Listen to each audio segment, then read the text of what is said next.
What is going on, chaotic family? I know it's been a minute since y'all seen me. I've been extremely busy. I've been working crazy ass hours, and I'm just. Things are slowly falling back into place. I was working 12-hour days for like 6 months straight, so I was not having the energy to do my podcast. I was not having energy to make TikToks. I was not having even enough energy to spend with my daughter and my wife. But now my hours been reduced to a normal 40-hour work week, and my wife is now working a more flexible schedule at my job that I'm at.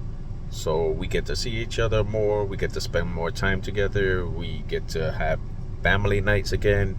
So, like every Saturday, we plan, if we don't have plans, we plan to have a movie night or board game night or whatever. And it's been really relaxing.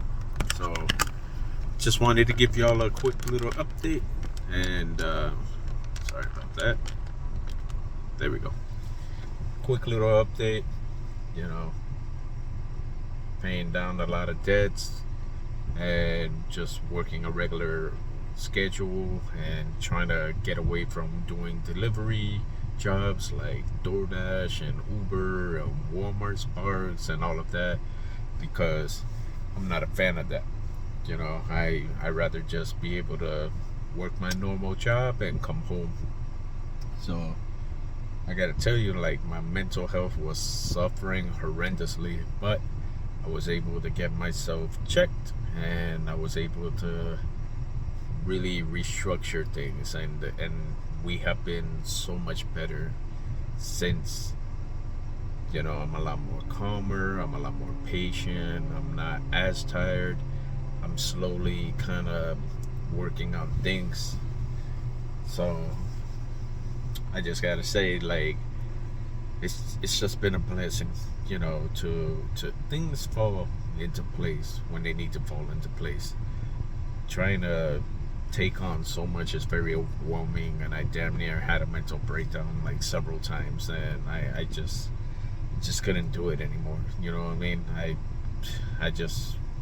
was like, I'm gonna bite the bullet. I'm gonna take a pay cut, and I'm gonna go to a normal, regular 40-hour, uh, 7330 job. And I was blessed to have that shift. My wife is working 11 to 7:30, which, I work with her for 4 hours. Then I come home. I'm by myself with the kid for 4 hours, and then when she comes home, then I get to spend at least a couple of hours with her before we go to bed. So that was a lot more than what we were doing before, where she was working overnight 10:30 to 7 or 10 to 7:30 or whatever it was. We barely saw each other, because it would be like I would come home. I would come home at like 8 o'clock at night, and she was sleeping because she had to work overnight. So I was like, Monday, I didn't see her. Tuesday, I didn't really see her because she was using Tuesday as her I'm gonna sleep all day, which is fine. That was the end of her week for her. That was her Saturday, you know. And then Wednesday, I would see her for, an hour or whatever, and maybe 2 hours before I had to go to bed. And now, like, Thursday, Friday, Saturday, Thursday and Friday, it was the same thing because I was at work. I didn't get to see her much. And then Saturday came, and because she was coming home around like 8:30, 9 o'clock in the morning, she would come and maybe hang out with me for like an hour, because that was the time I was waking up, to get my Saturday started. And but then she would go to sleep, and she would, sleep for hours, and I'm not saying she was lazy. I'm saying, like, I understand working overnight is a very tough schedule. uh you're gonna end up sleeping a lot, like a lot. But my job was able to give her a position, and she's been rocking it. Like, this her second week there, and it's been a lot more relaxing, a lot more You know what I mean? Like it feels like a weight has been lifted off my chest. I feel more tranquil. I feel more calm. I'm just relaxed. You know, I'm in a better mood. I'm one of the rare dudes that actually like spending time with my partner. You know, some dudes are like, oh, that's too much time. You know, you see each other at work, you see each other at home, you see each other when you go to bed, and then you repeat the process. And I'm like, I don't know, bro. I feel different. I enjoy being with my wife. You know, I enjoy being with my kids. You know, like it's just like August 3rd will be 10 years that we've been together, and we will be celebrating July 16th. We will be celebrating our second wedding anniversary because we got married in 22. First year was 23, obviously, and then we're gonna be 24, 2024. So we'll be second celebrating our second wedding anniversary, and I'm excited. Like 10 years together with the love of my life, and it's just been, I'm not gonna lie, it's been a rocky road.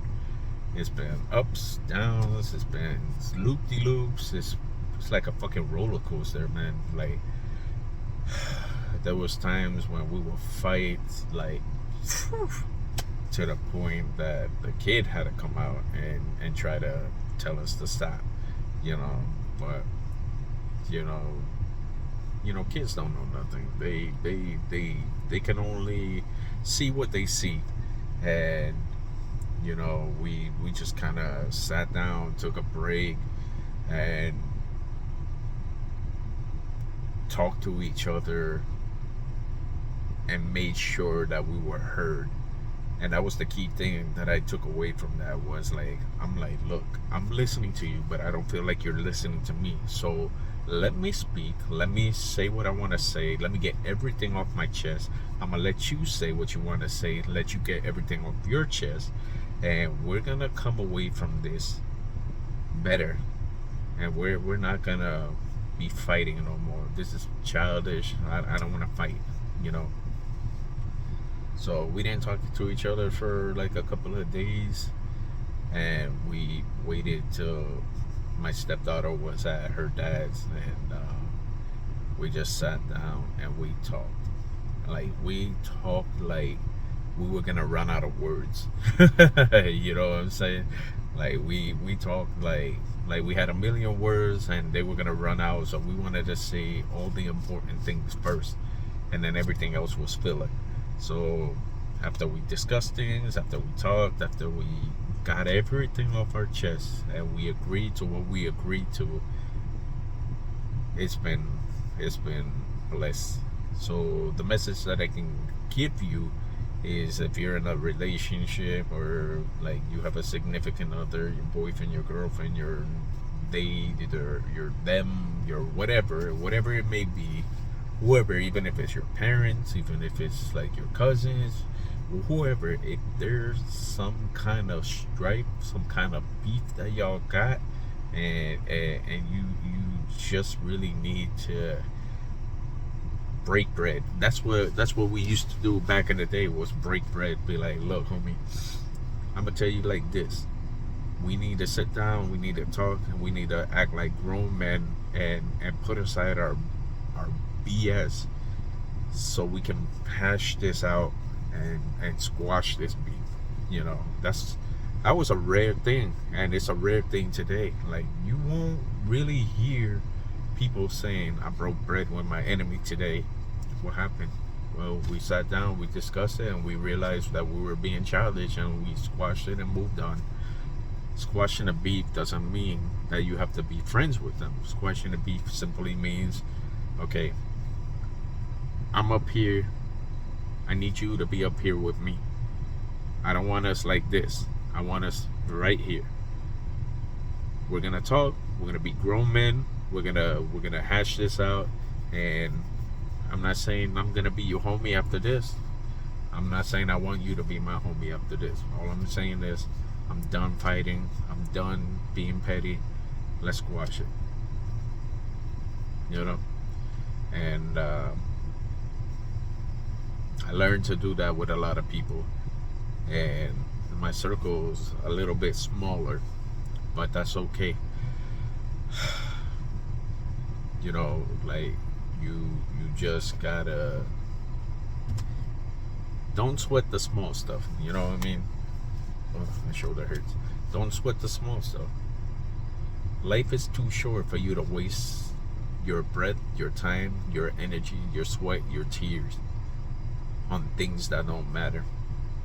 When you go to bed tonight, are you gonna sleep peaceful? Or are you gonna be tossing and turning because there's bullshit out there that could easily be solved with a conversation? And it's like you just gotta don't sweat the small stuff. I know a couple of people like from my past that I used to have beef with, that they reached out to me and they said, "Hey man, sorry for how I acted in high school." I'm like, cool, I appreciate that. Um, some offered to be friends, some didn't. Some I didn't care if they did or didn't. It was just more the act of it. Like, I already forgave you in my heart a long time ago. I wasn't in the business of reaching out to people, be like, hey, you know what you did. Here's what happened. I just want to let you know I'm not mad and I forgive you. That's unnecessary because, like, I mean, it could go both ways. It just really depends. Like, some people could be like, I don't know what the hell you're talking about, but okay, or they might have forgotten that they have beef with you and now they want to reignite that beef. It's just a slippery slope.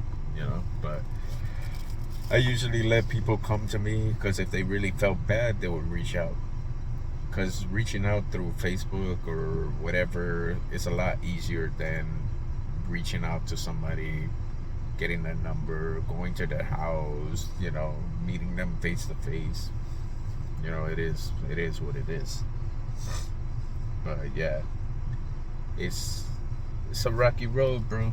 It's life. Life is a roller coaster, and better buckle up because you just gotta be strong and mentally equipped with tools for your survival.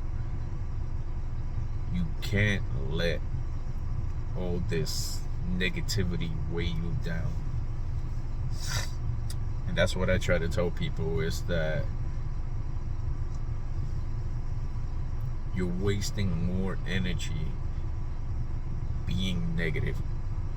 And a lot of people don't even realize it, that it's so easy to default to negativity.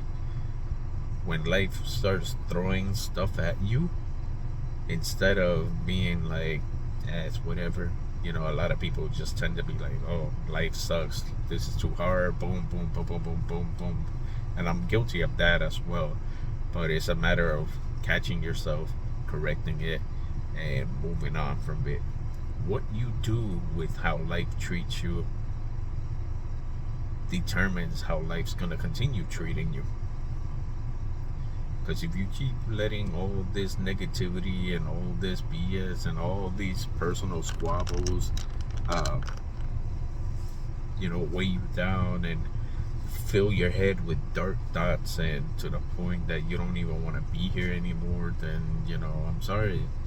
I'm not saying I'm invalidating you. I validate everybody. I make sure that everybody is seen and everybody is heard and everybody understands that sometimes all it takes is one person to make you feel heard, to make you feel seen. Because to me, I'm more of a person that I don't require validation. I just like to be heard. Here's my feelings. This is how I feel today. This is what I was trying to accomplish. This is what happened. This is how I feel again.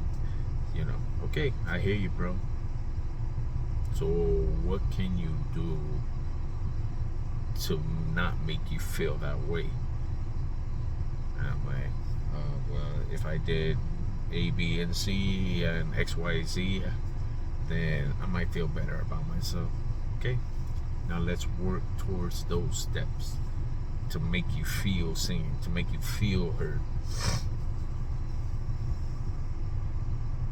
A lot of people that don't understand how life works and don't have to deal with certain things will never understand that there's people out there that are feeling certain feelings, and they will never be able to be like, hey, let's work something out or whatever. But I just tell people, man, just not to get over it. That's the wrong thing to say. It's more like you just gotta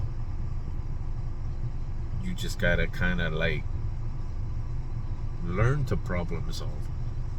This happened, this needs to happen, how do I make it happen? Okay, this happened, I wanted this to happen, I tried to make it happen, but now this happened. Okay, so how do I get from here to here and then circumvent around this to get back to here? You know, There's a lot of problem solving, and you know, that's something that a lot of people don't really take into consideration because they are dealing with too much stuff all at once, and it doesn't mesh well, you know. But I don't know. All I know is that I'm not as depressed as I was before. I'm not having such dark thoughts. Like, I legitimately feel happier now that my wife's working with me and she's on a better schedule, and we talked everything out, and we have an understanding.